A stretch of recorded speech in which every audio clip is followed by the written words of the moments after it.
hubungan pemerintah dengan PT IMIP itu baik-baik saja. Karena apa? Karena mereka diberikan beasiswa masyarakat di sana. Penduduk di sana Pak, ring satunya melalui CSR. Ya beasiswa dengan hubungan baik-baik saja beda dong Pak. Baik, pasti bagus hubungannya Pak. Karena beasiswa itu melalui Pemda dulu Pak. Pemda yang diajak MOU. Kemudian disekolahkan mereka di Politeknik Logam Morowali. Oke. Disitulah mereka dididik untuk dapat bekerja nanti begitu lulus bekerja di PT IMIP.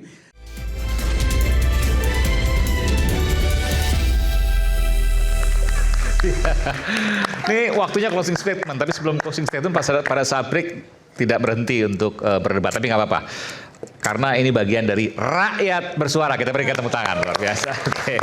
Saya berikan kesempatan pertama pada Pak Laksda Purnawirawan Soleman Ponto. Pak Soleman silakan. Terima kasih. Ketika tadi dari awal kita melihat bahwa ada bupati yang tidak bisa masuk ke wilayah di dalam wilayah NKRI. Ada gubernur yang tidak bisa masuk ke wilayah NKRI. Artinya ada wilayah-wilayah yang kedaulatan Indonesia tidak lagi ada di sana. Untuk itulah maka salah satu tugas pokok dari TNI adalah menegakkan kedaulatan, menjaga keutuhan wilayah, melindungi segenap bangsa. Inilah yang dimanfaatkan oleh Menhub, Menteri Pertahanan. Dengan melaksanakan latihan di tempat situ itu untuk membuktikan bahwa Menhan, Pak, Menhan, iya. Oke. Bagaimana Menhan merencanakan latihan di sana itu untuk membuktikan bahwa di sana wilayah kedaulatan ini harus dijunjung tinggi, harus diyakinkan bahwa di Morowali kedaulatan Indonesia masih ada di sana. Sehingga lambang-lambang negara, apakah bupati, apakah gubernur, jangan sampai tidak boleh memasuki wilayah tertentu itu. Karena apapun itu hanya wilayah ekonomi, bukan wilayah politik. Sehingga tidak ada alasan untuk tidak bisa pejabat-pejabat ini masuk. Kalau pejabat sudah tidak masuk, itu tanda-tandanya wilayah yang awalnya direncanakan untuk ekonomi bisa bergerak menjadi masalah politik. Ketika masalah politik bergeser ke kedaulatan, disitulah kedatangan atau kehadiran TNI untuk menegakkan kedaulatan dibutuhkan. Dan Pak Soleman meyakini bahwa ketika ada Menhan di sana beserta juga ada banyak anggota TNI, ada masalah di sana. Iya, tentunya intelijen tidak tidur. Jatuhnya jarum di jerami pun didengar. Tadi kalau disampaikan oleh Pak Afandi nggak ada masalah, semua bisa masuk, nggak masuk akal. Ya kalau yang masuk dari ekonomi ada timbal balik.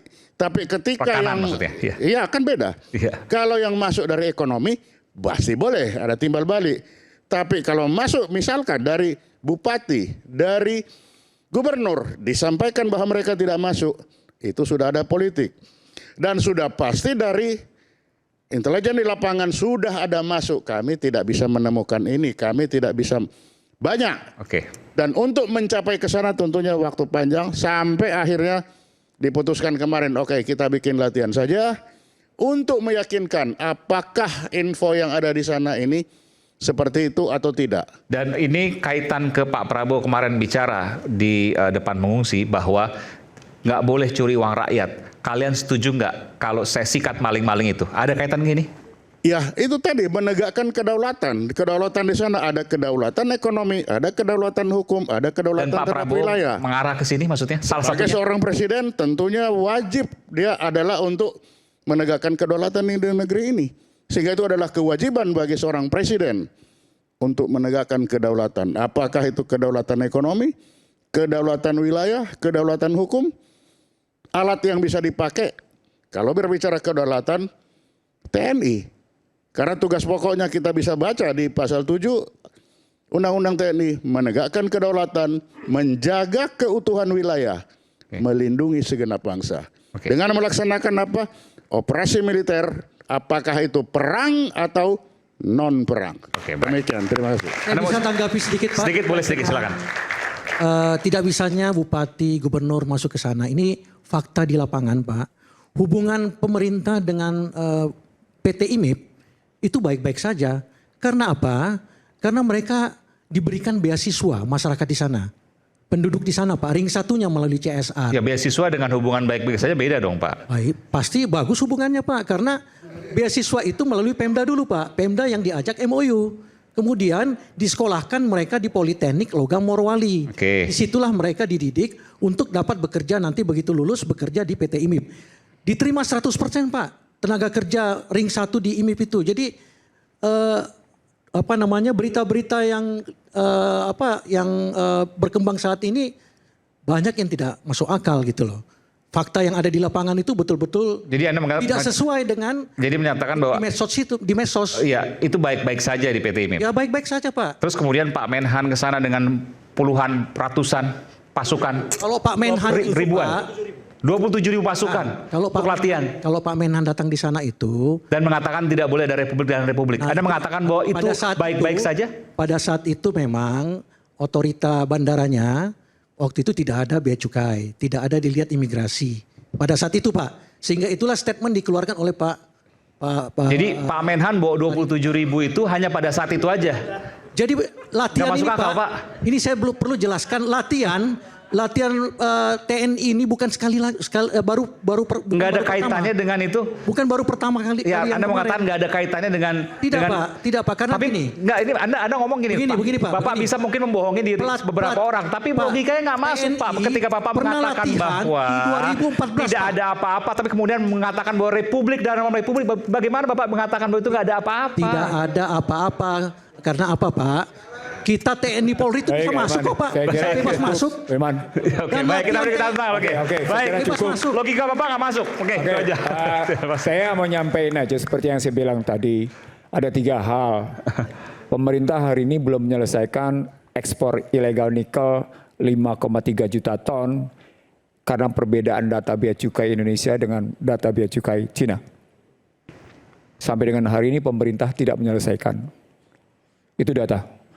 Itu ungkapan saya bersama almarhum di BAKN, Badan Akuntabilitas Keuangan Negara.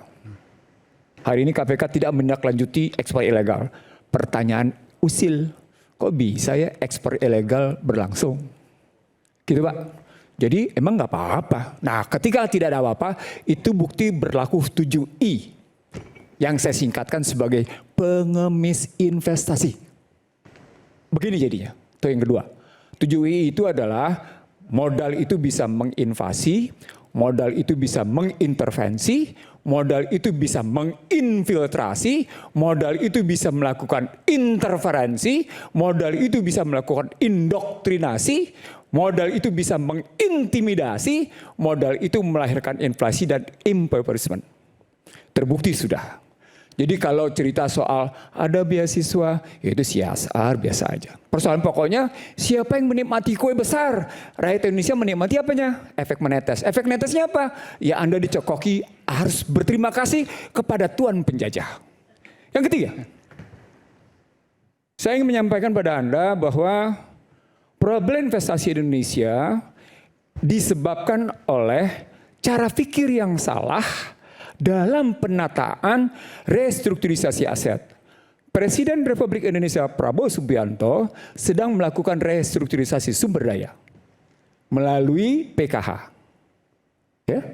Nah, kalau dia sedang melakukan restrukturisasi sumber daya dan itu menyangkut hutan dengan perkebunan, maka persoalan besarnya menjadi siapa sesungguhnya yang sedang dihadapi? Yang sedang dihadapi adalah semua korporasi. Dalam konteks ilmu ekonomi politik, inilah yang disebut dengan korporasi versus state. State versus corporate. Dalam sejarah neoliberal, setiap pemerintahan yang sistem politiknya rusak, setiap sistem politiknya berantakan, maka negara pasti bisa diintervensi. Terakhir penutup soal tenaga kerja, Aiman. Pasal 27 ayat 2. Undang-Undang Dasar 45 menyatakan setiap warga negara berhak atas pekerjaan dan penghidupan yang layak bagi kemanusiaan. Pertanyaan, siapa yang mengizinkan di sana masuk sehingga statusnya antara warga negara dengan warga negara asing berstatus penduduk sama? Ini bisa dikembangkan analisisnya berkaitan dengan Undang-Undang 2507 yang anti diskriminasi. Ini bisa berkaitan dengan Undang-Undang MEA 38 2008. Ini bisa dikaitkan dengan Undang-Undang bagaimana anti diskriminasi berdasarkan Undang-Undang 40 2008. Poinnya adalah karena perilaku kita mengemis pada investasi itu, maka kita yang Said Didu bilang tadi tidak menghargai anak sendiri, sehingga kalau kita baca situs di Cina sana, tukang sapu gajinya 8.000 yuan. 17 juta ya. 8.000 yuan. Itu minimal, dan mereka sebut, mereka gelar kok, kebetulan situsnya saya buka. Berapa optimum mereka gaji mereka? Bergerak yang dengan skill tinggi 25.000 sampai dengan 30.000 yuan. Sementara kalau kita lihat tenaga kerja Indonesia gajinya bergerak hanya sekitar 9 jutaan. Itu artinya betapa model pengemisan terhadap investasi sesungguhnya telah menempatkan anak bangsa di sini sebagai pengemis pekerjaan. Maka dia bertentangan dengan 27 ayat 2. Bahwa tiap-tiap warga negara berhak atas pekerjaan dan penghidupan yang layak bagi kemanusiaan. Konstruksinya menjadi, kalau Prabowo memang bermaksud melakukan restrukturisasi sumber daya, maka model berpikir menjadi lihatnya jangan sepotong. Lihatnya utuh. Kalau kita mau lihatnya utuh, artinya kita kembalikan dulu kebijakan perekonomian secara menyeluruh. Kita mau kemana sebenarnya bangsa ini? Bangsa ini mau terus begini, saya ingin mengatakan begini. Nggak usah berambisi bilang 8% kalau memang tidak sampai 8%. Karena itu akibatnya apa? Kayak gini, tangan lu terus di bawah. Tangan Anda terus mengemis investasi. Oke. Anda nggak mungkin kalau capai 8%, ya sudah realistis saja. Gue memang nggak bisa nih sampai 8%. Ya oke, nggak apa-apa. Jangan kemudian maksa untuk tumbuh 8% sampai akhirnya Purbaya Yudisadewa menerbitkan bond juga yang sama dengan Sri Mulyani, nggak ada bedanya. Finansialisasi, nggak ada bedanya sampai di situ konstruksinya. Nah, konstruksi besarnya adalah bagaimana kita tata ulang sumber daya, produksi, distribusi, dan konsumsinya. Rakyat bersuara hari ini sesungguhnya cuma ingin mengatakan pada Anda, khususnya dari saya, dibutuhkan keberanian untuk melihat akar masalah, bukan melihat riak di permukaan. Yang dilakukan oleh Syafri Samsudin dan gerakan ada negara dalam negara, Republik dalam Republik, itu cuma sekedar urusan hilir. Urusan hulunya adalah perilaku pejabat yang kebanyakan mau terima suap. Perilaku pejabat yang mau kemudian menyederhanakan, mau menjadi kekayaan, hanya memberi kemudahan. Itu problem besar. Dari kejadian sekarang enggak, dari kejadian sebelumnya. Sekarang makin gila. Kenapa? Karena pemerintahan sekarang memberlakukan politisasi, kriminalisasi, dan komersialisasi. Itulah pasal 6 ayat 2. Sehingga seluruh tatanan public goods, public services itu berlaku. Kalau bisa dikomersialkan, kita komersialkan. Kalau nggak bisa, Anda saya kriminalkan. Kalau tidak, sini, gua gabung, lu duduk jabatan. Politisasi. Situasi ini akan terus berjalan disebabkan oleh para pejabat tingginya tidak menyadari akar masalahnya. Dia suka sekali dengan riak-riak hanya dalam rangka pencitraan yang bisa dipabrikasi. Terima kasih. Oke. Pak Alvin, mungkin ini yang terakhir dari saya. Saya yakin kita semua ini baik yang pro dan kontra dan juga audiensi di sini semua sepakat bahwa kita cinta sama negara kita. Kita cinta sama negara kita mungkin untuk membawa maju itu dengan cara berbeda-beda. Cara A pasti ada kontranya. Cara A pasti ada pronya. Sama juga kalau cara B pasti ada kontra dan pro. Dan inilah tempat yang bagus untuk bisa saling menyuarakan.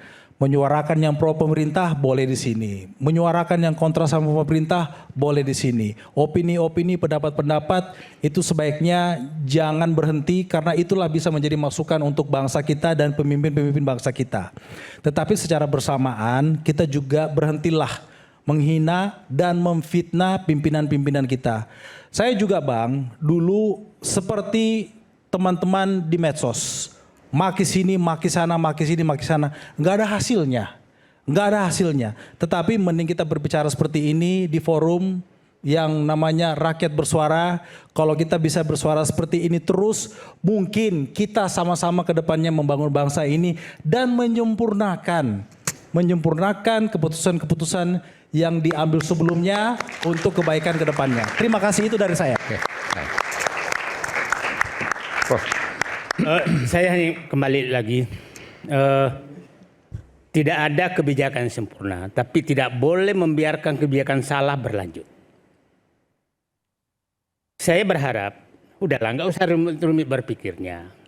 Ini mau di seperti apa kan? Contohkan aja bagaimana Antam mengelola. Jadi jangan dia bebas dong. Main ID bagaimana mengelola, berapa pajak dia bayar, berapa tenaga kerja, berapa gajinya, jangan timpang kayak begitu dong. Kan sederhana. Jangan karena investasi mereka juga investasi kok. Investasi mereka terus mereka ambil semua. Saya kasih contoh ya. Tadi kalau Antam mengolah menjadi stainless steel, maka mungkin 20 kali lipat negara dapat. 20 kali lipat. Lebih malah. Tapi kalau IMIP yang mengolah tetap aja kalau dapat sekarang 1 tetap aja 1.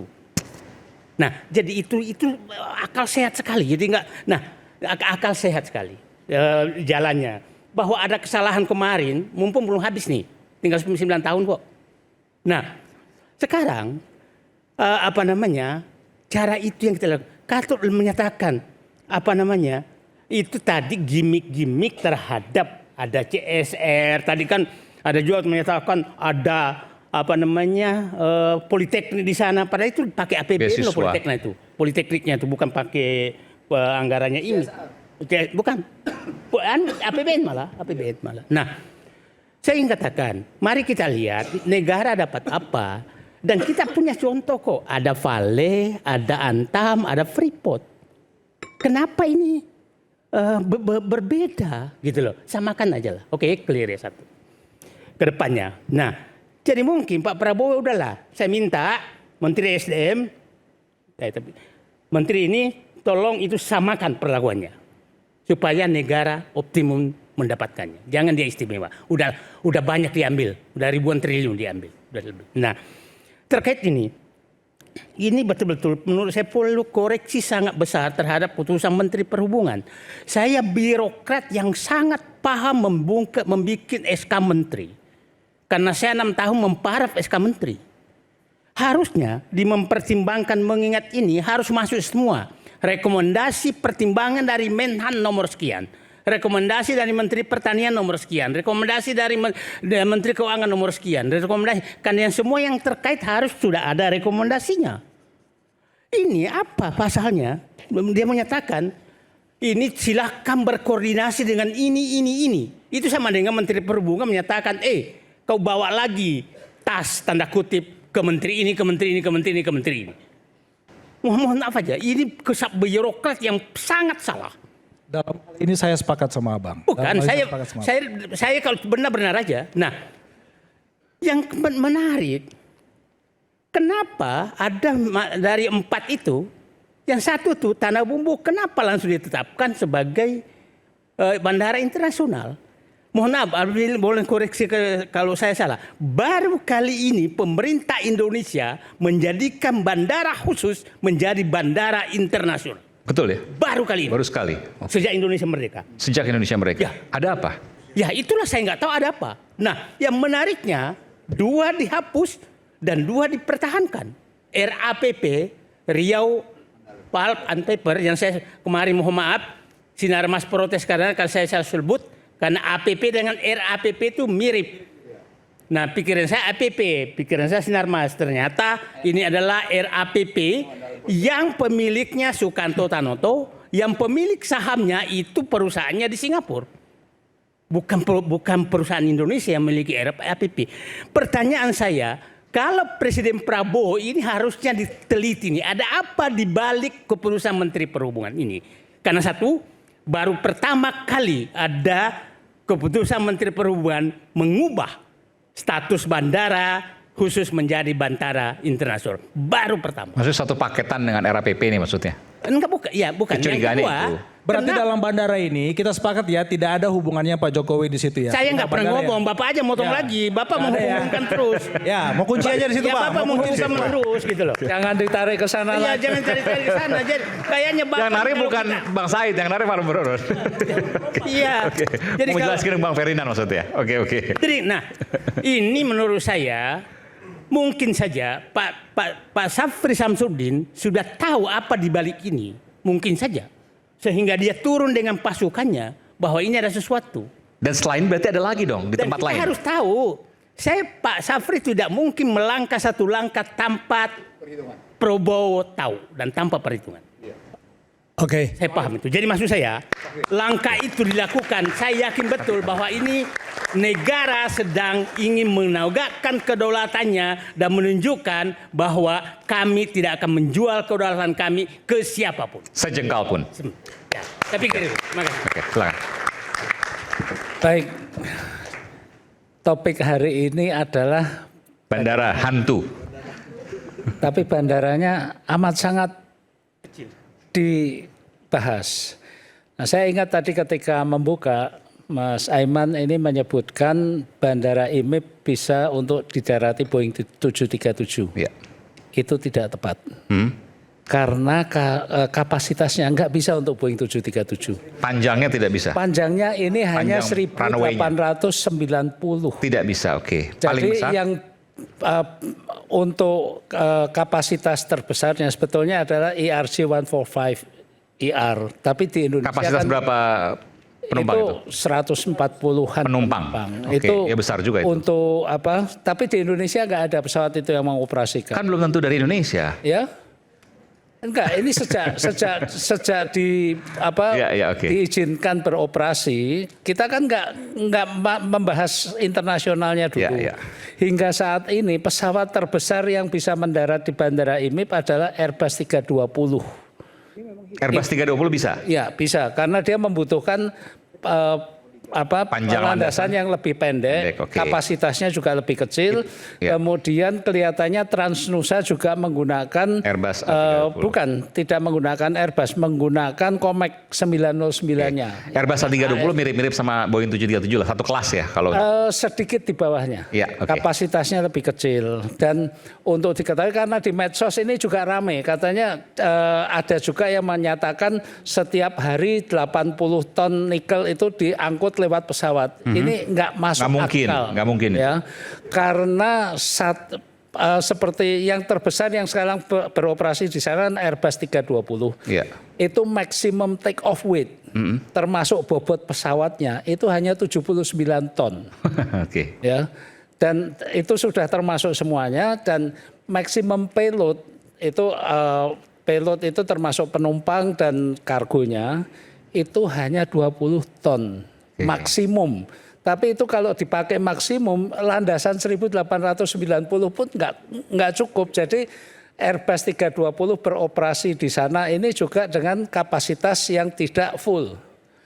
Kemudian kata bandara hantu itu saya nggak tahu keluarnya kata hantu itu dari mana. Maksudnya nggak ada otoritas. Ya. Maksudnya nggak ada otoritas. Nah, kalau tidak ada otoritas, ini perlu kita ketahui karena bandara khusus ya. Bandara khusus ini kan umumnya bandara-bandara kecil. Ya. Yang mana tidak semuanya itu dikontrol langsung, ada tower ATC di sana. Ya. Ini yang disebut sebagai uncontrolled aerodrome. Di mana bandara tersebut setiap jamnya itu menyiarkan yang disebut aerodrome flight information system. Arah angin, kecepatan angin, kemudian kelembapan, temperatur dan sebagainya. Pesawat yang akan mendarat itu 100% judgment pilot. Keputusan pilotnya mau mendarat atau tidak. Kemudian sebelum mendarat di sana pilotnya harus pamitan dulu ke Airnav. Karena selama penerbangan menuju bandara tersebut dipandu oleh Airnav. Hanya ketika akan mendarat silahkan diputuskan sendiri. Kalau itu tidak pamitan pada Airnav akan dikategorikan sebagai pesawat hilang. Yang mau Anda sampaikan di sini apa, Mas? Airnav Iya, Indonesia. yang Anda mau sampaikan di sini maksudnya apa? Nah, ini tidak benar kalau ini hantu. Ini dikontrol oleh Airnav. Demikian juga pesawat yang akan terbang dari bandara tersebut harus memasukkan flight plan kepada Sementara bea airnav. cukai dan imigrasi nggak ada karena ini domestik. Karena domestik. Oke. Jadi pesawat yang akan take off juga take off aja dulu, tapi sebelum take off itu masukkan flight plan, rencana penerbangan yang memasukkan semua detailnya. Pesawatnya registrasinya apa, kemudian pilot, co-pilot isinya apa semua, itu harus dilaporkan ke airnav, tujuannya kemana. Baru nanti setelah take off, kontak airnav bahwa sudah take off. Jadi Anda ini mengatakan bahwa operasional bandara ini nggak ada masalah? ini bukan bandara hantu, ini bandara resmi dan dikontrol oleh airnav. Dan tidak perlu bea cukai dan imigrasi karena domestik? Karena domestik. Oke. Kemudian juga ada pengawasan dari yang kita sebut sebagai otoritas bandara. Itu kepanjangan dari Kementerian Perhubungan Perhubungan, yang ya. mengawasi operasional Airnav, ya. setiap bandara. Jadi kata hantu ini saya yakin juga bukan keluar dari Menhan, tapi ini Bukan. keluar dari mainannya media aja gitu.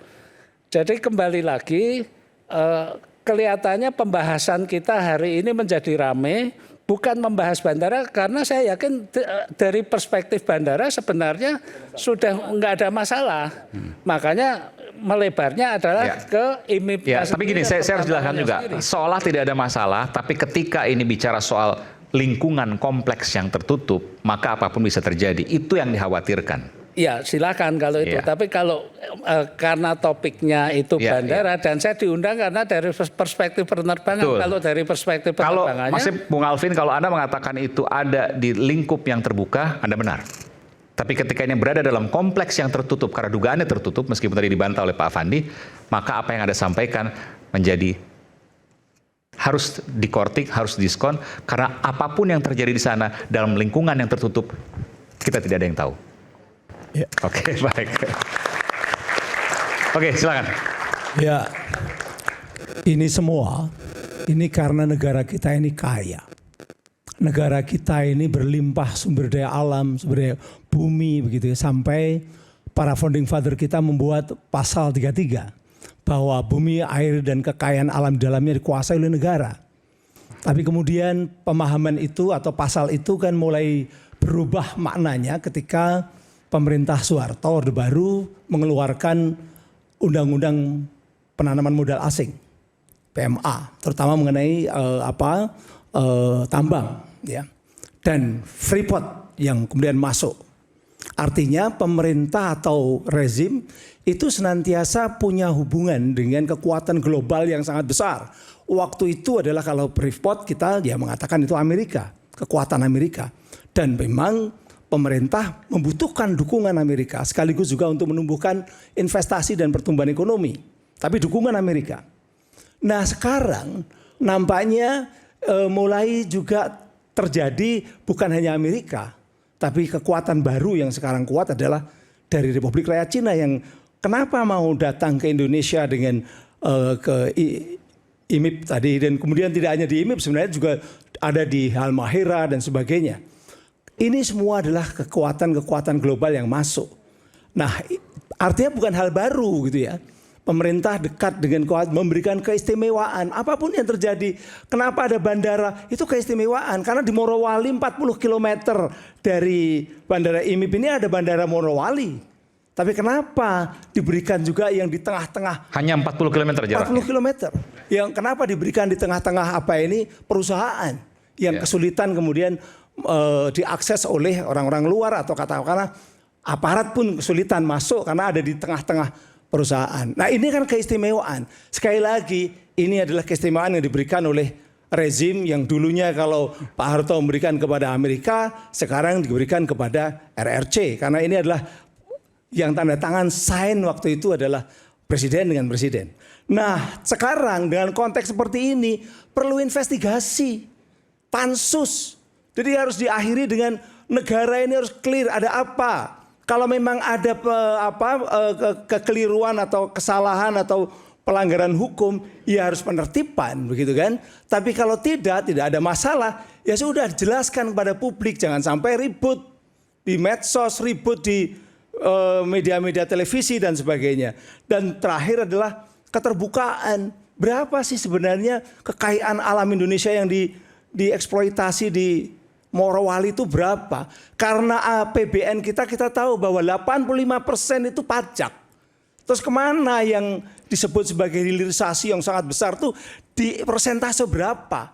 Rakyat punya hak untuk tahu, oleh karena itu setelah ini kalau bisa ada pansus, kemudian juga jumlah pendapatan dari Morowali yang diberikan kepada negara berapa, sekaligus juga jumlah TKA itu ada berapa yang masuk ke Morowali. Kira-kira demikian yang saya sampaikan. Bung David silakan. Ya, makasih. Pertama ini kan clear ya. Jadi tadi soal salah menyalahkan ya dari presiden ini ke ini sampai hari ini. Jadi clear bahwa jangan selalu mempelintir dan menggoreng seolah-olah semua kesalahan ke Pak Jokowi. Nah, saya mau katakan ketika ditekan Pak SBY dilanjutkan oleh Pak Jokowi lalu kemudian dibenahin secara total di zaman Pak Prabowo hari ini ya bersama Gibran. Sehingga kalau bangsa ini mau besar memang harus ada evaluasi dari hari ke hari, dari waktu ke waktu, dari pimpinan yang awal berlangsung kemudian pimpinan yang baru. Dan kita memberi apresiasi itu. Cuman mungkin yang pada satu sisi ini seolah-olah menjadi kekisruhan publik ya. Tadi terkesan dari diskusi kita ada perbedaan dari Menhan dengan Menhub, Wamenhub. Bahkan juga saya catat ini dari Aster Kasau ya. Marsda TNI Palito Sitorus mengatakan nggak ada pesawat di sana, pesawat asing ya. Itu artinya tetap dalam pengawasan dari sisi ketahanan udara kita bahwa nggak ada pesawat asing yang masuk ke Morowali. Nah itu clear. Sehingga mungkin kata kuncinya adalah memang posisi-posisi strategis di dalam kabinet itu harus berbicara secara bijak. Contoh misalnya Pak Menhan dalam hal ini kan ini jabatan yang sangat strategis, triumvirat ya. Kalau negara ini ada dalam sebuah masalah besar, maka yang akan mengambil alih kekuasaan itu adalah Menhan, Menlu dan Mendagri. Sehingga betapa strategisnya Menhan ini sehingga mungkin kalau saya ingat dulu ketika 5 tahun Pak Prabowo sebagai Menhan itu luar biasa, hampir tidak pernah berbicara hal-hal yang menjadi sesuatu yang dikritisi publik. Kita ingat ketika misalnya Pak Prabowo saja menawarkan proposal ke DPR RI ketika itu untuk anggaran pertahanan.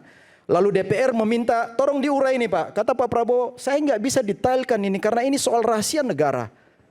Terhadap besarnya anggaran yang diajukan proposal ke APBN waktu itu ke DPR RI. Artinya apa? Hal-hal yang sifatnya strategis soal kedaulatan bangsa itu jangan terlalu diumbar di publik karena ini akan menjadi kekisruhan. Sehingga kata kuncinya adalah perlu mungkin juga penjelasan dari Menhan bahwa kalau itu seperti itu bahwa ada negara dalam negara mungkin harus dijelaskan supaya publik ini tidak menggoreng, tidak ada perbedaan pendapat dengan Menhub, dengan Aster Kasau apa segala macam. Itu yang kedua. Yang ketiga saya mau katakan bahwa ya kalau kita ingat tadi sudah disinggung Prof juga ya, bahwa kontrak karya ketika zaman Soeharto tahun 67 bagaimana Freeport masuk, itu kan kita di situ itu minority ya. Lalu kemudian hari ini kita menjadi mayority di Freeport, itu kan sebuah proses evaluasi dan perjalanan panjang dari para pemimpin bangsa kita untuk bagaimana menegakkan kedaulatan Republik ini untuk semua sumber daya alam kita tidak lagi dibawa mayoritas oleh bangsa asing. Sehingga kalau di Morowali masih ada kurang-kurang itu sesuatu yang sangat-sangat wajar dalam proses sebuah investasi asing. Itu sangat wajar. Makanya kita beri apresiasi kepada pemerintahan Pak Prabowo Gibran ini untuk melakukan pembenahan di seputar bagaimana investasi IMIP itu, Morowali itu bisa memberikan dampak yang nilai tambah yang luar biasa bagi APBN kita, bagi masyarakat Indonesia. Jadi jangan dinafikan bahwa nggak ada manfaatnya. 85.000 tenaga kerja, anak-anak muda kita yang bekerja itu jangan dinafikan. Transfer knowledge yang saya bilang itu, transfer teknologi jangan dinafikan. Bagaimana dampak pada infrastruktur daerah Morowali dan Sulawesi Tengah itu luar biasa di sana. Jadi tolong ini juga supaya kita juga bijak menyikapi hal-hal seperti ini. Baik. Yang terakhir dari saya, saya mau katakan bahwa saatnya lah kita memberikan kewenangan seluas-luasnya kepada pemerintahan Prabowo Gibran untuk melakukan penataan secara baik ini. Sehingga ini jangan digoreng liar ya. Sedikit-sedikit salahnya ke Pak Jokowi, sedikit-sedikit salahnya pemerintah apa segala macam. Jadi semua dalam proses pembenahan mari kita berikan kesempatan pada pemerintahan Prabowo Gibran untuk melaksanakan yang terbaik. Oke, baik. Demikian. Baik, terima kasih Bung Aiman. Yang pertama saya ingin mengajak kita semua, anak-anak bangsa ini untuk mencintai Indonesia dengan cara yang benar. terutama para teman-teman saya ini. Kita dulu pernah sama-sama mendukung Jokowi. Saya ingin mengajak mereka ini semua mencintai Indonesia dengan benar. Karena mencintai Jokowi bukanlah mencintai Indonesia. Itu yang pertama. Yang kedua, saya mau menyampaikan, udah jangan dibantah lagi, sudah selesai. Yang kedua, saya mau menyampaikan bahwa kehadiran Menhan di sana, Syafri Samsudin, dengan statementnya yang terang, benderang, menunjukkan bahwa sesuatu yang tidak baik-baik saja sedang terjadi di Morowali. Itu jangan dinafikan.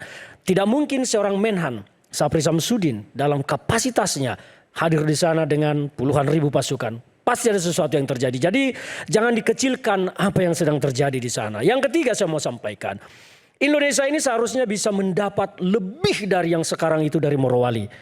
Jangan dikecilkan juga ribuan triliun harta kita di sana hanya dengan 87 ribu pekerja orang Indonesia di sana. Itu tidak sebanding. Harusnya perjanjiannya didesain menguntungkan Indonesia. Perjanjian yang sekarang saya harus menyatakan bahwa itu didesain tidak menguntungkan Indonesia. Kita tidak menafikan apa yang diterima negara. Tetapi seharusnya kita bisa mendapat lebih banyak dari situ kalau perjanjiannya didesain betul-betul berpihak kepada Indonesia. Itu yang ketiga. Yang terakhir saya mau sampaikan bahwa Pak Prabowo sedang menuntaskan janjinya. Saya adalah salah satu juru kampanye tim pemenangan Pak Prabowo 2019 di mana Pak Prabowo selalu bicara bocor, bocor, dan bocor. Dan ini adalah fakta, Pak Prabowo sedang menyelesaikan itu semua. Bahwa memang telah terjadi kebocoran-kebocoran di mana-mana. Salah satunya sekarang adalah Morowali tersebut. Di sana kalau tidak bocor tidak akan ada hadirnya Pak Syafri. Jadi apa yang dilakukan oleh Pak Prabowo sekarang adalah menggenapi apa yang beliau sampaikan. Bahwa memang kebocoran negara di era 10 tahun itu terjadi dan ini sedang dibereskan. Jadi kita mendukung Pak Prabowo dalam hal ini. Saya orang yang akan berdiri bersama Pak Prabowo untuk menghadapi para begundal-begundal para perampok negara kita ini. Terima kasih. Terakhir singkat boleh, Bung Iwan. Oke, saya sedikit menambahi saja. Dalam arti kita sepakat Morowali ada masalah, IMIP ada masalah, ya itu catat. Beda sama sebelahnya dong. Ya beda. Kalau Bapak ini kan punya kepentingan pribadi di sana. Saya nggak ada kepentingan. Kalau saya, kepentingan saya kedaulatan bangsa dan negara. Pak Syafri Samsudin itu bukan pejabat politik. Jadi apa yang disampaikan semua berdasarkan kedaulatan bangsa dan negara, ya. Bukan orang politik maksudnya. Apa bukan yang orang politik, dia bukan pejabat politik ya. Oke. Kepentingannya dia adalah menjaga kedaulatan bangsa dan negara. Saat ini dengan kejadian di IMIP adalah saat yang tepat untuk mengevaluasi semuanya. Evaluasi semua kebijakan-kebijakan yang lama terkait dengan eksploitasi di Indonesia ini. Yang kedua, evaluasi sekalian pembantu-pembantu Pak Prabowo yang tidak satu suara. Dalam arti ya, waktunya ganti pejabat yang tidak loyal, yang tidak setia kepada bangsa dan negara. Saya rasa itu yang saat yang tepat. Saat ini adalah saatnya berbenah semuanya supaya Indonesia ke depan lebih maju, lebih sejahtera. Saya rasa itu. Baik, makasih. Kejanggalan bandara hantu di kawasan Tambang Morowali disebut bukan satu-satunya di Indonesia. Muncul juga di Halmahera, Maluku Utara ada bandara berskala yang lebih besar dimiliki entitas yang sama. Jika benar siapa yang bermain dan siapa pula yang berkhianat harus dibongkar setuntas-tuntasnya. Saya Aiman Wicaksono, sampai jumpa. Rakyat Bersuara pekan depan. Terima kasih.